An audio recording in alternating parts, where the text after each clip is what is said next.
देश के गृह मंत्री, उनमें तो किसी को दुशासन और दुर्योधन नजर आता है, पर जो अवैध बांग्लादेशी है, जो रोहिंग्या है, उनको तो मासूम कहा जाता है।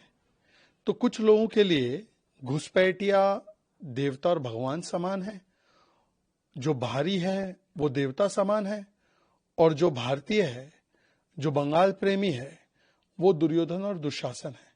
यही दिखाता है, अभी सौगत रॉय का 2-4 दिन पहले बयान आया था कि बंगाल की मुख्यमंत्री तो है ममता बनर्जी, पर उनकी विश्वसनीयता और उनकी पॉपुलैरिटी बांग्लादेश में ज्यादा है। तो मुझे लगता है कि इस प्रकार से अगर बयान देंगी वो, तो ऐसा लगता है कि उनको बाहरी ज्यादा पसंद है, भारतीय नहीं पसंद है। सर, बांग्लादेश सीमा पर बाड़ लगाने के लिए जमीन नहीं दे रही है।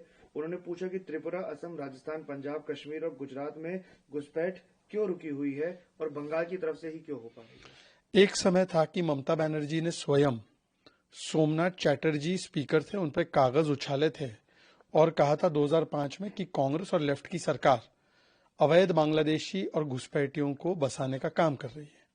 आज वही ममता बनर्जी जब इन घुसपैठियों को रोकने की या चुन चुनकर बाहर करने की कोशिश करती है भारत की सरकार, तो उसके विरोध में होती है।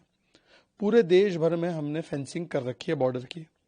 इंडो बांग्लादेश बॉर्डर की फेंसिंग 80-85%, 90% कंप्लीट, पर केवल 450 किलोमीटर जो इनकम्प्लीट है वो है बंगाल का हिस्सा। और अभी कोलकाता के हाईकोर्ट ने फटकार लगाई है बंगाल सरकार को कि आप जमीन क्यों नहीं देती।